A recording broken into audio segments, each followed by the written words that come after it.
وحده أما بعد فأعوذ بالله من الشيطان الرجيم بسم الله الرحمن الرحيم وأيوب إذ نادى ربه أني مسني الضر وأنت أرحم الراحمين فاستجبنا له فكشفنا ما به من ضر وآتيناه أهله ومثلهم معهم رحمة من عندنا وذكرى للعابدين سبحان ربك رب العزة عما يصفون وسلام على المرسلين والحمد لله رب العالمين سبحانك لا علم لنا إلا ما علمتنا إنك أنت العليم الحكيم رب اشرح لي صدري ويسر لي أمري واحلل عقدة من لساني يفقهوا قولي رب يسر ولا تعسر وتممه بالخير وبك نستعين اللهم إنا نسألك علما نافعا ورزقا واسعا وعملا متقبلا درود شریف پڑھ اللهم صل على سيدنا محمد وعلى آل سيدنا محمد افضل صلواتك بعدد معلوماتك وبارك وسلم اللهم صل على محمد النبي الأمي وعلى آله وسلم تسلیما 17ویں پارے کا چھٹا رکوع سورہ الانبیاء کی آیت نمبر 83 532 نمبر صفحہ ہے۔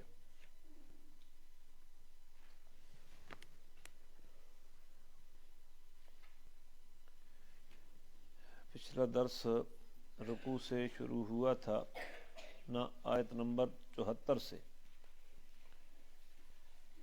کہ لوط علیہ السلام کو ہم نے حکم عطا کیا اور علم عطا کیا، اور جو بستی برے اعمال کرتی تھی اس بستی سے ہم نے ان کو نجات عطا کی، اور وہ بستی والے نافرمان قوم تھے، برے اعمال کرنے والے تھے، اور ہم نے لوط علیہ السلام کو اپنی رحمت کے اندر داخل کر دیا، بے شک وہ صالحین میں سے تھے، نیک لوگوں میں سے تھے۔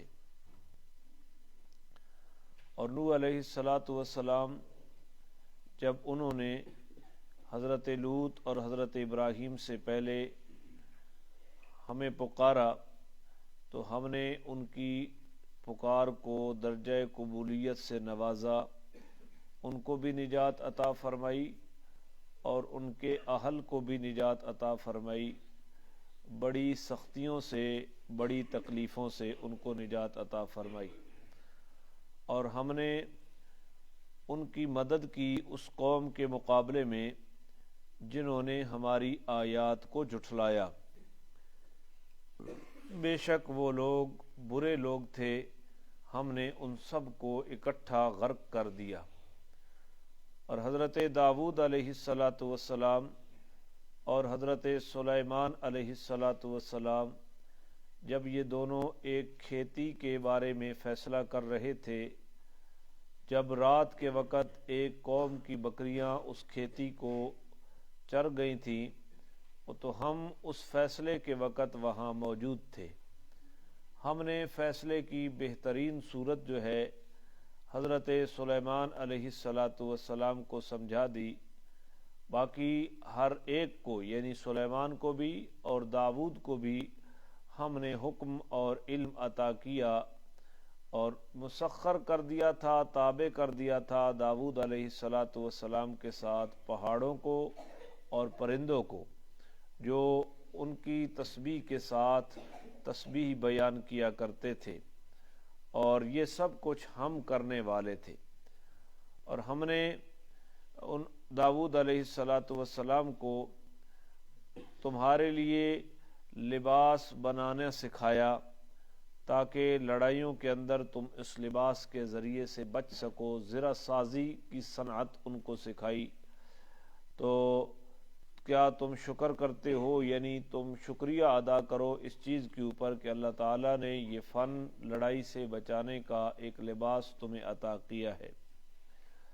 اور سلیمان علیہ السلام کو ہم نے ان کے تابع کر دیا تھا تیز ہوا کو، جکھڑ کو، طوفان کو، جو ان کے حکم سے چلتا تھا اس زمین کی طرف جس کے اندر ہم نے برکت رکھی تھی، یعنی حضرت سلیمان علیہ السلام کے تخت کو وہ ہوا اٹھاتی اور ملک شام بیت المقدس کی طرف لے جاتی، اور یہ ایک دن کے اندر 2 مہینے کی مسافت وہ تخت طے کرتا تھا، اور ہم ہر چیز کو جاننے والے تھے۔ اور سلیمان علیہ السلام کے تابع جنات بھی تھے جو ان کے حکم کے آگے غوطے لگاتے تھے، دریاؤں کے اندر، سمندروں کے اندر، وہاں سے موتی مانگے اور وہ چیزیں نکالتے تھے، اور بھی ان کے علاوہ وہ کچھ کام کرتے تھے، اور ہم ان کی حفاظت کرنے والے تھے، نگہبانی کرنے والے تھے۔ یہ جتنے معجزات تھے یہ ہمارے اختیار کے اندر تھے، یہ سب کچھ ہمارے حکم سے ہو رہا تھا۔ تو یہ اللہ تعالیٰ نے یہ قصے بیان کر کے یہ بات ذکر فرمائی ہے۔ اب آگے چھٹا قصہ اللہ تعالیٰ نے بطور نقلی دلیل ذکر کیا ہے حضرت ایوب علیہ السلام کا۔ حضرت ایوب علیہ السلام یہ حضرت یعقوب کے بھتیجے تھے۔ حضرت یہ بنی اسرائیلی پیغمبر نہیں ہے، اسرائیل لقب تھا حضرت یعقوب علیہ السلام کا، اور ان کی نسل سے 4000 کے قریب انبیاء مبعوث ہوئے، اور حضرت یعقوب کے بھائی کے بیٹے تھے حضرت ایوب علیہ السلام۔ یہ بنی اسرائیلی پیغمبر نہیں تھے۔ حضرت ایوب کا واقعہ اسرائیلی روایات کے اندر آتا ہے، اور بعض روایتیں تو ایسی ہیں جن کو اگر مانا جائے تو پیغمبر کی تنقیص ہوتی ہے، پیغمبر کی تحقیر ہوتی ہے، اور ایسی روایات کو نہیں ماننا چاہیے۔ جیسے وہ کہتے ہیں کہ حضرت ایوب علیہ السلام کے جسم میں معاذ اللہ کیڑے پڑ گئے تھے، ایسی بات نہیں ہے، پیغمبر کے جسم کے اندر کیڑے نہیں پڑ سکتے۔ یہ اسرائیلی روایات کے اندر بہت کچھ آتا ہے۔ انبیاء کے اجساد تو وہ مقدس اجساد ہیں جن کے بارے میں اللہ تعالیٰ نے فرمایا، حضور نے فرمایا ان اللہ حرم علی الارض ان تاکل اجساد الانبیاء، اللہ نے وفات کے بعد زمین کے اوپر یہ بات حرام کر دی ہے کہ وہ انبیاء کے جسموں کو کھائے۔ انبیاء کا جسم ہر قسم کے عیب سے محفوظ ہوتا ہے۔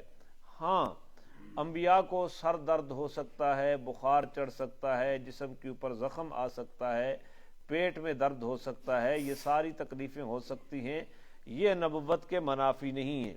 اور ایک ایسی چیز جس کو عیب گنا جائے وہ انبیاء علیہم السلام کے جسد اطہر کے ساتھ ٹچ نہیں ہو سکتی، مس نہیں ہو سکتی۔ لہٰذا ان چیزوں کا خیال رکھتے ہوئے ہم نے ان چیزوں کو پڑھنا ہے اور ان چیزوں کو آگے پھیلانا ہے۔ تو بہت کچھ تفسیر کی کتابوں میں اسرائیلی روایات کا تذکرہ حضرت ایوب کے بارے میں آتا ہے، لیکن محتاط طریقے سے کچھ بات میں آپ کے سامنے عرض کرتا ہوں۔ حضرت ایوب علیہ السلام اللہ کے وہ جلیل القدر پیغمبر تھے جن کو خالق کائنات نے اولاد بھی عطا کی تھی اور بہت زیادہ مال عطا کیا تھا۔ روایات میں آتا ہے 7 بیٹے تھے ان کے، اور 3 بیٹیاں تھیں ان کی، 2 بیویاں تھیں، اور 3000 اونٹ کے مالک تھے حضرت ایوب علیہ السلام، اور 7000 بھیڑ بکریاں ان کی ملکیت میں تھی، اور ان کی زمین جو تھی اس زمین کو جوتنے کے لیے 500 بیلوں کی جوڑیاں تھیں، اور ہر جوڑی کے ساتھ ایک علیحدہ ملازم تھا، اور بار برداری کے لیے 500 گدھے رکھے ہوئے تھے حضرت ایوب علیہ السلام نے۔ اتنی بڑی مالداری اللہ تعالیٰ نے ان کو عطا کی، اور وہ ہر وقت اللہ کا شکر ادا کرتے رہتے۔ شیطان نے اللہ تعالیٰ سے یہ بات ذکر کی کہ ایوب تیرا بندہ ہے، یہ تیرا شکر اس لیے کرتا ہے، تو نے اس کو بہت زیادہ نعمتیں اور مال اور رزق کی فراوانی عطا کی ہے، اگر تو اس سے مال لے لے تو یہ تیرا شکر نہیں کرے گا۔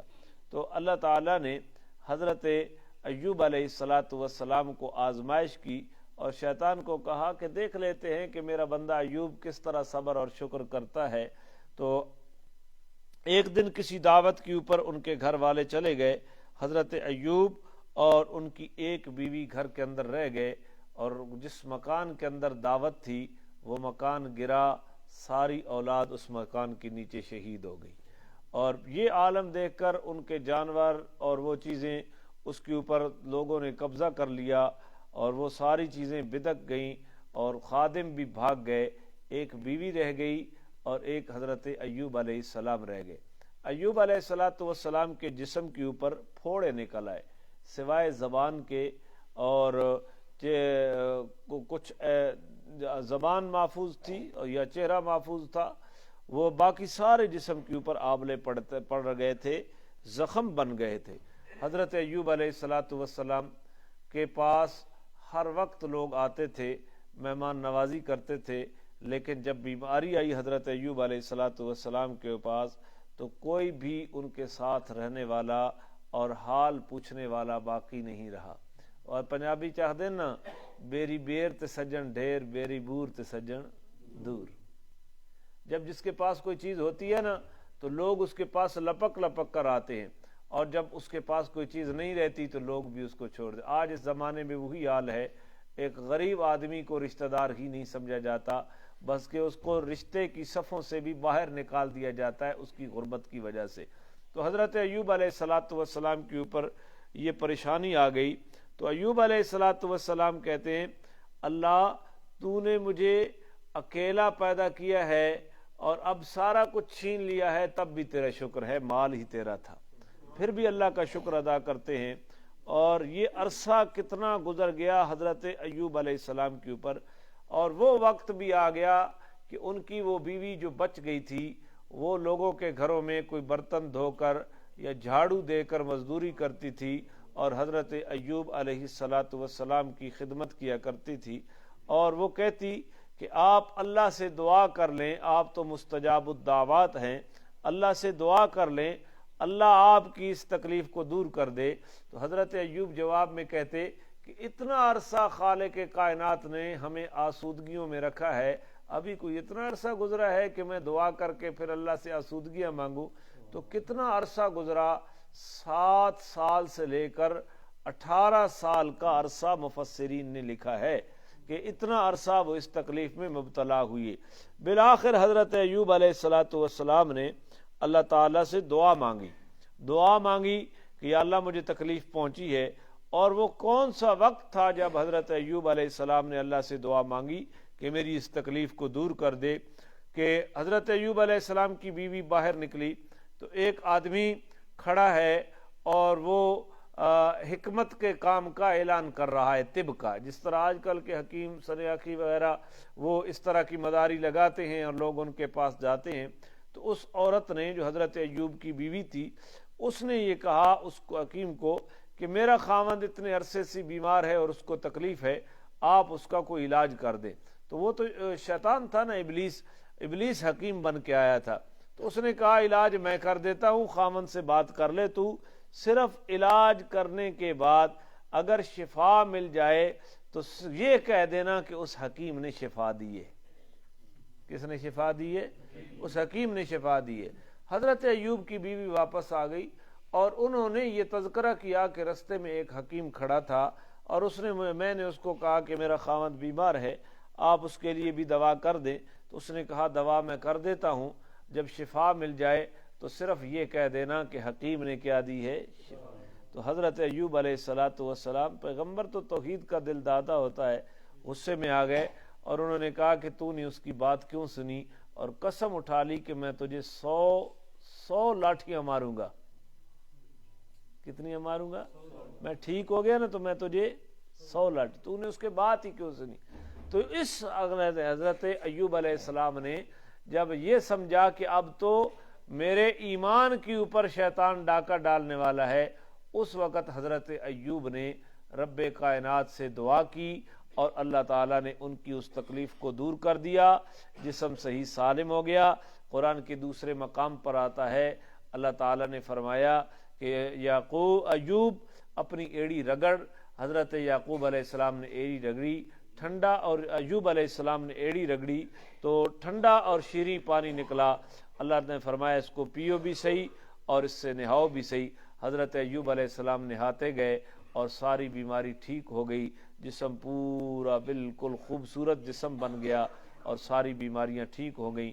پھر جتنی اولاد پہلے تھی اللہ تعالیٰ نے اس سے ڈبل اولاد دے دی، اور جتنا مال و دولت پہلے تھا اللہ تعالیٰ نے اس سے ڈبل، 7,000 بکریاں تھیں تو 14,000 بکریاں کر دیں، 3,000 اونٹ تھے تو 6,000 اونٹ کر دیے، 500 جوڑیاں بیلوں کی تھیں تو اللہ نے 1,000 جوڑیاں کر دیں، اور ہر جوڑی کے لیے ایک نوکر تھا تو اللہ تعالیٰ نے ہر جوڑی کے بدلے میں جب 1,000 جوڑیاں ہو گئیں تو 500 نوکروں کے بدلے 1,000 نوکر کر دیے۔ تو یہ اللہ تعالیٰ نے پھر حضرت ایوب علیہ السلام کو نوازا۔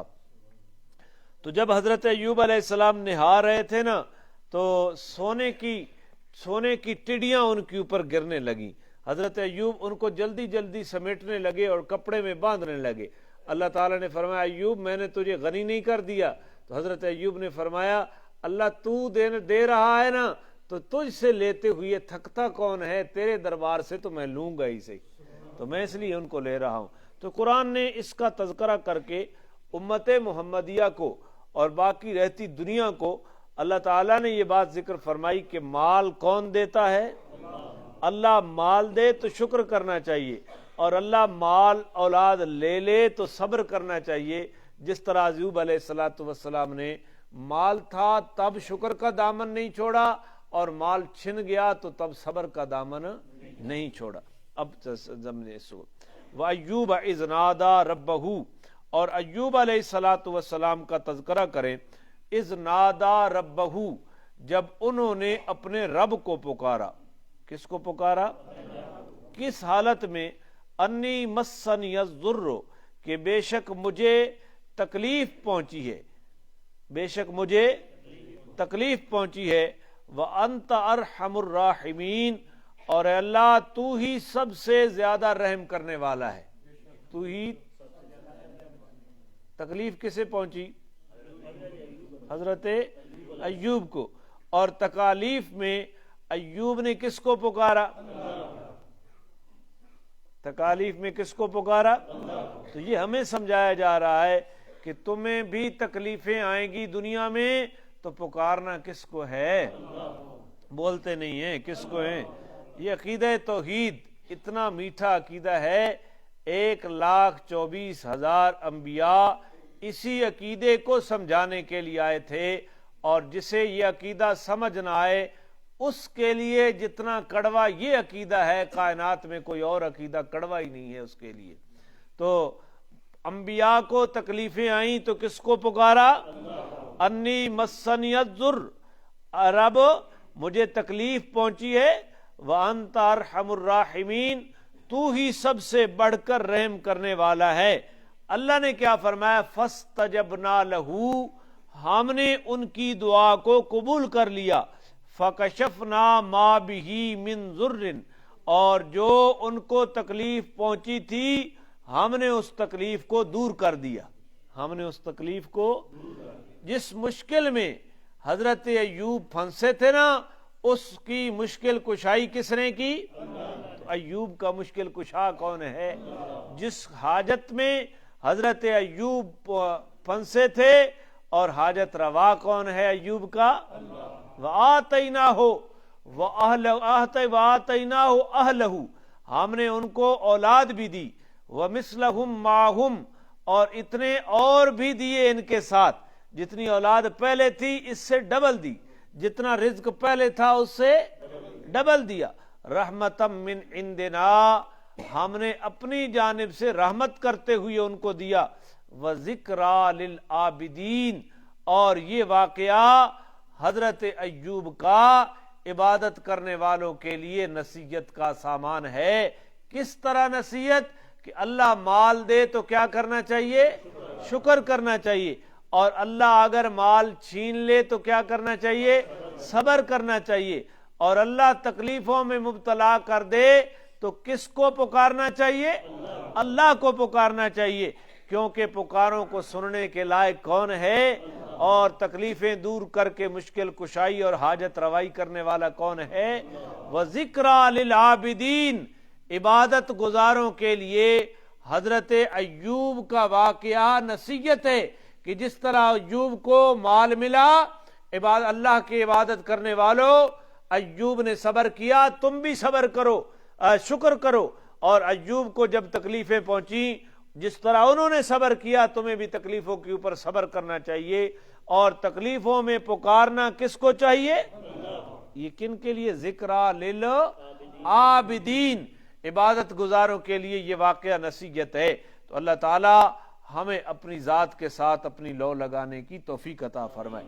پھر 7واں واقعہ، وَإِسْمَاعِيلَ وَإِدْرِيسَ وَذَا الْكِفْلِ، اور جناب اسماعیل علیہ السلام اور حضرت ادریس علیہ السلام اور حضرت ذا الکفل کے بارے میں اختلاف ہے کہ وہ پیغمبر ہیں یا اللہ کے ولی ہیں، لیکن محققین علماء یہ کہتے ہیں کہ وہ پیغمبر ہیں۔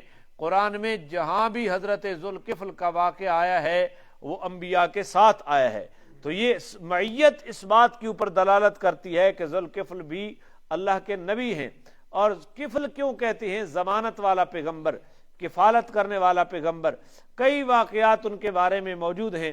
ایک روایت میں یہ آتا ہے کہ 70 ایسے نبی جن کو اپنی امتوں نے نکال دیا تھا اپنے شہروں سے، اور ایک بندہ بھی ان کے اوپر ایمان نہیں لایا، ان نبیوں کو اس شخص نے پناہ دی تھی، ان نبیوں کی کفالت اس شخص نے کی تھی، اس وجہ سے ان کو ذو الکفل کہتے ہیں، کفالت کرنے والا۔ جناب اسماعیل، جناب ادریس اور جناب ذا الکفل کل من الصابرین، یہ سارے صبر کرنے والے تھے۔ یہ سارے کیا تھے؟ صبر کرنے والے۔ اے جڑا سی آدھے نا بھائی آسمانوں وٹا ڈٹھا تے غریب دے سر تے، میرے خیال میں یہ جملہ کفریہ ہے۔ لوگ بھی وٹے مرے نے تے غریباں لگ رہے ہیں، تے خدا بھی وٹے مرے نا تا کہاں لگ رہے ہیں، تو یہ کفریہ نہیں ہے۔ اللہ تعالیٰ معاف فرمائے۔ کل من الصابرین، تکلیف آ جائے تو کیا کرنا چاہیے؟ حضرت اسماعیل علیہ السلام کو خواب میں باپ کو دکھایا گیا کہ میں بیٹے کو ذبح کر رہا ہوں، اسماعیل تیار ہوا یا نہیں؟ اور ذبح کے اوپر وہ تیار ہو گئے، تکلیفوں کو برداشت کرنے کے لیے تیار ہو گئے۔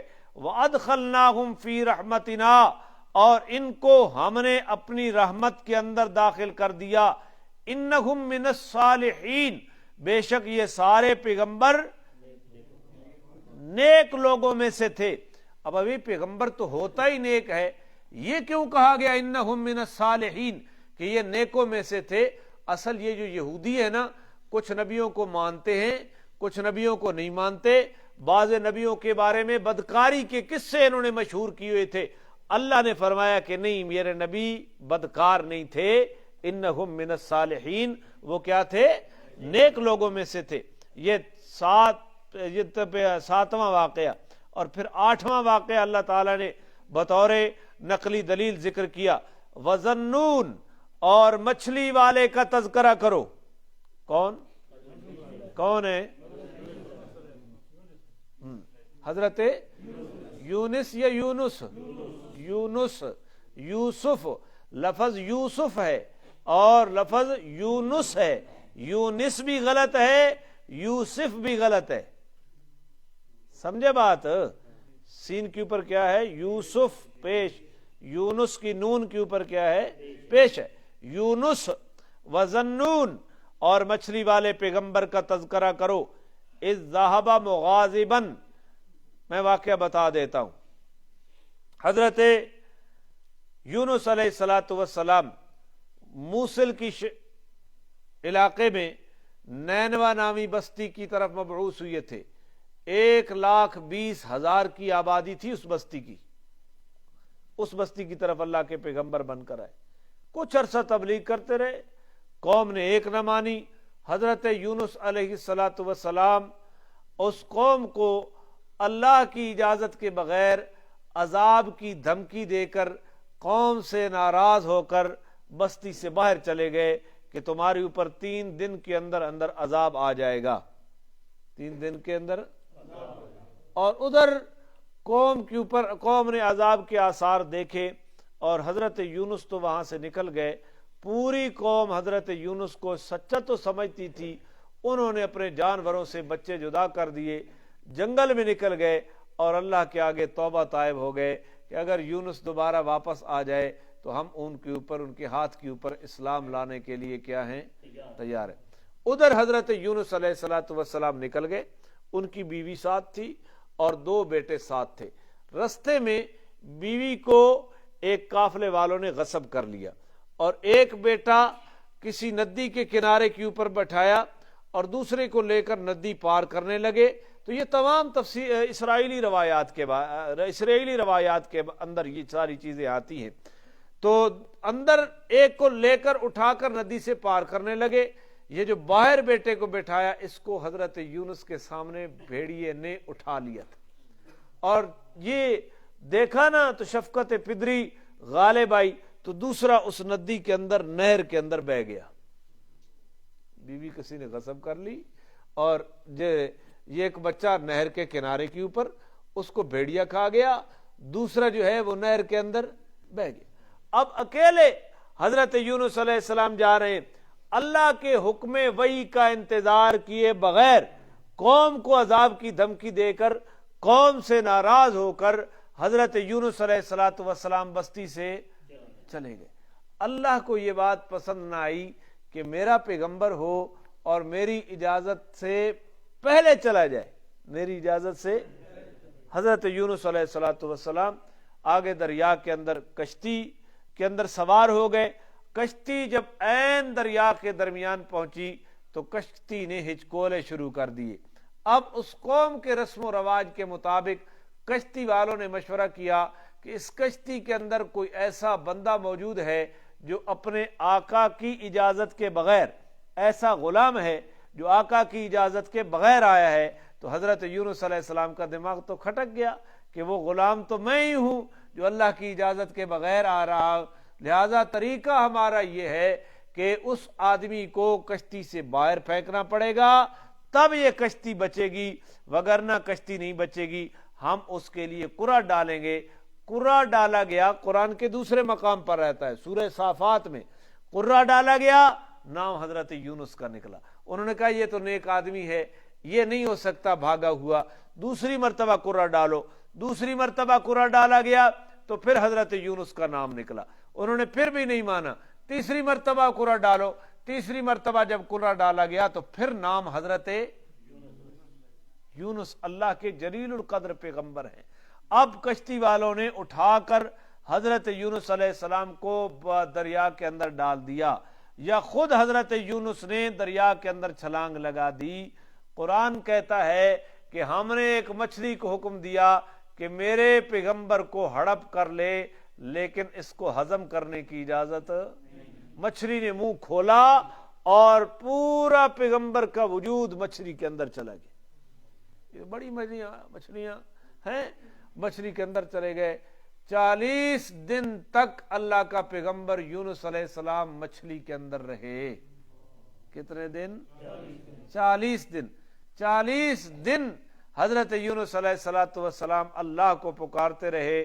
40 دنوں کے بعد اس مچھلی نے دریا کے کنارے کے اوپر حضرت یونس علیہ السلام کو اپنے پیٹ سے باہر نکال دیا۔ قرآن کی سورہ صافات پڑھو، وہاں یہ سارا واقعہ موجود ہے۔ تو باہر آئے اور جسم کے اوپر مچھلی کے پیٹ کی گرمی کی وجہ سے کھال بالکل نرم ہو گئی تھی، جسم کے سارے بال وغیرہ گر گئے تھے، اور کنارے کے اوپر اس مچھلی نے ڈال دیا۔ وہاں اللہ تعالیٰ نے کدو کی بیل پیدا کر دی حضرت یونس علیہ السلام کے لیے۔ کدو کی بیل، کدو کے پتوں کے اوپر مکھی نہیں بیٹھتی، اور ایک ہرنی کی ڈیوٹی اللہ تعالیٰ نے لگا دی، وہ آتی اور حضرت یونس علیہ السلام کو دودھ پلا کر جاتی۔ تھوڑی تھوڑی آہستہ آہستہ طاقت آ گئی اور حضرت یونس علیہ السلام صحت یاب ہو گئے۔ پھر اس یہاں سے چلے اپنی بستی کی طرف، اور رستے میں وہ جو قافلے والوں نے اور بیوی ان کی غصب کر لی تھی، وہ بھی ایک امتحان تھا. فرشتے تھے وہ جنہوں نے بیوی غصب کر لی، اور پھر انہوں نے وہ بچہ بھی تلاش کر کے دیا جس کو بھیڑیا کھا گیا تھا. ایک جماعت آ رہی تھی، وہ جماعت اس بچے کو لے کر آئی تو حضرت یونس کہتے ہیں کہ یہ بیٹا تو میرا ہے. انہوں نے کہا ہم نے بھیڑیے سے چھڑایا ہے، اسی کا ہم شکل ایک فلاں ڈیرے کے اوپر موجود ہے. وہ بھی کہہ رہے تھے ہمیں کہ یہ کسی کا بچہ گم ہو گیا ہے، یہ تیرتا، یہ دریا کے اندر بہتا ہوا آ رہا تھا، ہم نے اس کو پکڑا. تو حضرت یونس علیہ السلام نے دوسرے بیٹوں کو بھی لے لیا. یوں حضرت یونس علیہ السلام نے ہمارے اس امتحان کے اندر کامیابی حاصل کی. یہ پورا واقعہ قرآن کے دوسرے مقامات پر موجود ہے. اب دیکھو اللہ تعالیٰ یہاں ذکر کر رہے ہیں وَظَنُّونَ، اور مچھلی والے پیغمبر کو یاد کرو. اِذ ذَهَبَ مُغَاضِبًا، جب وہ غصے کی حالت میں ناراض ہو کر چلے گئے تھے. فَظَنَّ أَن لَّن نَّقْدِرَ عَلَيْهِ، اور انہوں نے یہ گمان کیا تھا کہ ہم ان کے اوپر تنگی پیدا نہیں کریں گے. اللہ کیا فرما رہے ہیں کہ وہ اپنی بستی سے ناراض ہو کر چلے گئے اور انہوں نے یہ گمان کیا کہ اللہ میری اوپر تنگی نہیں ڈالے گا. فنادا فی الظلمات، اب وہ مچھلی کے پیٹ میں جب چلے گئے نا تو اس مچھلی کے پیٹ میں اللہ اس کا اجمالی تذکرہ کر رہے ہیں. فنادا فی الظلمات، انہوں نے اندھیروں کے اندر پکارا. کتنے اندھیرے بھائی؟ رات کا اندھیرا ایک، پانی کی گہرائی کا اندھیرا دو، اور مچھلی کے پیٹ کا اندھیرا تین. اندھیروں کے اندر پکارا. اللہ الہ الا انت سبحانک، اللہ تیرے سوا کوئی الہ نہیں ہے، تو پاک ہے ہر قسم کے عیب سے. انی کنت من الظالمین، بے شک میں نے ہی قصور کیا ہے. میں نے کیا کیا ہے؟ قصور کیا ہے. حضرت یونس کہاں پہنچ گئے تھے؟ مچھلی کے پیٹ میں. اور پھر اللہ سے دعا کس طرح کر رہے ہیں؟ لا الہ الا انت سبحانک انی کنتو من الظالمین. لا الہ، لا، یہاں الہ کا معنی معبود نہیں ہے. یہی ہماری دلیل ہے کہ الہ کا معنی مشکل کشا اور حاجت روا بھی ہوتا ہے. حضرت یونس مشکل میں پھنس گئے. کون سی مشکل تھی؟ مچھلی کے پیٹ میں. اور اس مشکل کے لیے دعا کر رہے ہیں لا الہ الا انت، اللہ تیرے سوا مشکل کشا کوئی نہیں ہے، اللہ تیرے سوا حاجت. یہاں مشکل، ایک مفتی صاحب ہیں وہ کہہ رہے تھے کہ یہ لا کا معنی مشکل کشا کہنا یہ قرآن کی تعریف ہے. بتاؤ یہ مشکلات میں حضرت یونس پکار رہے ہیں لا الہ الا انت، اللہ تیرے سوا مشکل کشا کوئی نہیں ہے، تیرے سوا حاجت روا کوئی نہیں ہے. الا انت سبحانک، اللہ تیری ذات پاک ہے. انی کنتو من الظالمین، میں ہی قصوروار ہوں، قصور مجھ سے ہو گیا ہے. وہ اپنے آپ کو کہہ رہے ہیں قصوروار کہ اللہ میں تیری وحی کا انتظار کیے بغیر چلے گئے. قرآن کیا کہتا ہے؟ فاستجبنا لہو، ہم نے ان کی پکار کو سن کر شرف قبولیت سے نوازا. ونجیناہ من الغم، اور ان کو اس غم سے ہم نے نجات عطا کی. انہوں نے مشکل کشائی مانگی اور ہم نے مشکل کشائی کی. ہم نے مشکل کشائی. تو انبیاء کا مشکل کشا کون ہے؟ مشکلوں میں کس کو پکارا جائے؟ تو ہمارے لیے یہ بات کہ بندے نبیوں کو مشکل آئی تو کس کو مشکل کشا سمجھا اور اس کو پکارا. قرآن دوسرے مقام پر کہتا ہے، حفاظ میری رہنمائی کرنا الفاظ کی، کہ حضرت یونس علیہ السلام اگر مچھلی کے پیٹ میں ہمیں نہ پکارتے تو قیامت کی صبح تک وہ مچھلی کے پیٹ کے اندر رہتے. کس طرح ہیں الفاظ؟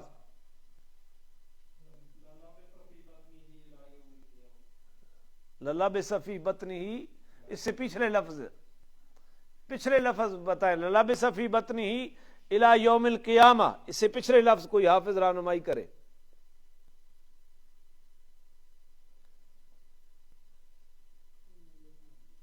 نہیں آ رہے ذہن میں. سورہ صافات کھولو نا، سورہ صافات کے اندر میں الفاظ دکھا دیتا ہوں. یہ 23واں پارہ ہے سورہ صافات. سورہ یونس کے سورہ یاسین کے بعد ہے سورہ صافات. حضرت یونس علیہ السلام کا تذکرہ جہاں ہو رہا ہے. جی کہاں ہے؟ آیت نمبر بتاؤ نا. 143. ہاں جی آ گیا میرے سامنے جی. یہ 9واں رکوع ہے. صفحہ بتاؤ. صفحہ 732 نمبر صفحہ 732 آخری لائن ہے اس کی. وَإِنَّ يُونُسَ لَمِنَ الْمُرْسَلِينَ إِذْ أَبَقَ إِلَى الْفُلْكِ الْمَشْحُونِ فَسَاهَمَ فَكَانَ مِنَ الْمُدْحَضِينَ فَالْتَقَمَهُ الْحُوتُ وَهُوَ مُلِيمٌ. ملا آیت نمبر 143 مل رہا ہے تو دسو بھائی سب کو. تو پھر بولتے کیوں نہیں ہیں؟ فَالْتَقَمَهُ الْحُوتُ وَهُوَ مُلِيمٌ فَلَوْلَا أَنَّهُ كَانَ مِنَ الْمُسَبِّحِينَ. اگر وہ ہماری تسبیح نہ کرتے نا لَلَبِثَ فِي بَطْنِهِ إِلَى يَوْمِ يُبْعَثُونَ تو اٹھنے کے دن تک وہ مچھلی کے پیٹ کے اندر رہتے. اللہ یہ کہہ رہے ہیں کہ اگر ہمیں نہ پکارتے تو قیامت کی صبح تک یونس کہاں رہتا؟ تو یونس نے مشکلوں میں کس کو پکارا؟ بولو بولو کس کو پکارا؟ تو تم نے کس کو پکارنا ہے؟ قرآن عقیدے کی کتاب ہے. اب آ جاؤ اپنے جگہ کے اوپر. انی کنت من الظالمین فاستجبنا لہ ونجیناہ من الغم. ہم نے ان کو غم سے نجات دی. وکذالک ننجی المؤمنین. یہ صرف یونس کی خصوصیت نہیں ہے، اسی طرح ہم ایمان والوں کو نجات دیتے ہیں. جو بھی یونس کی طرح مشکلات میں پھنسے میں اللہ کو خالص کر کے پکارے وَكَذَلِكَ نُنْجِي الْمُؤْمِنِينَ تو ہم ایمان والوں کو بھی اسی طرح نجات دے دیتے ہیں. علماء نے لکھا ہے کہ جو آدمی جس قسم کی بھی مشکل میں پھنسا ہو یہی وظیفہ کرے جو حضرت یونس علیہ السلام کرتے رہے. لا الہ الا انت سبحانک انی کنت من الظالمین. یقین سے یہ کرے تو اللہ وعدہ کر رہے ہیں وَكَذَلِكَ نُنْجِي الْمُؤْمِنِينَ. وَكَذَلِكَ نُنْجِي مشکلات میں کس کو پکارنا ہے؟ کس کو پکارنا ہے؟ اللہ خود بتا رہے ہیں. اب اس سے بڑا بدبخت کون ہے جو خالق کائنات کے طریقے بتائے ہوئے طریقے کو چھوڑ دے اور کسی اور طرف چل پڑے. کبھی کوئی کڑے گاٹے میں ڈال رہا ہے، کبھی کسی دن آدھی لٹ رکھی ہوئی ہے، کدے کوئی شے کدے کچھ ہے. لٹی ویکھے نا نے لٹ رکھی ہوئی انہوں نے. تو یہ سارے شرکیہ دماغ ہیں. اللہ فرما رہے ہیں جس طرح یونس نے مچھلی کے پیٹ میں حضرت یونس مشکل میں پھنسے اور انہوں نے مجھے پکارا لا الہ الا انت سبحانک انی کنت من الظالمین. ہم نے ان کی پکار کو سن کر ان کی پکار کو سنا پھر ان کو غم سے نجات دی. وَكَذَلِكَ نُنْجِي الْمُؤْمِنِينَ. ایمان والوں کو ہم اسی طرح نجات دیا کرتے ہیں. ایمان والے مشکلات میں کس کو پکارتے ہیں؟ نامہ قصہ. یہ ہمیں عقائد سمجھائے جا رہے ہیں کہ مشکلات میں مشکل کشا کس کو بنانا ہے؟ حاجات میں حاجت روا کون ہے؟ وزکریا. یاد کرو حضرت زکریا علیہ السلام کو. یہ بڑھئی کا کام کرتے تھے، تیسا آری اس کے ذریعے لکڑی کا کام کرتے، اسی سے اپنی روزی روٹی کمایا کرتے تھے.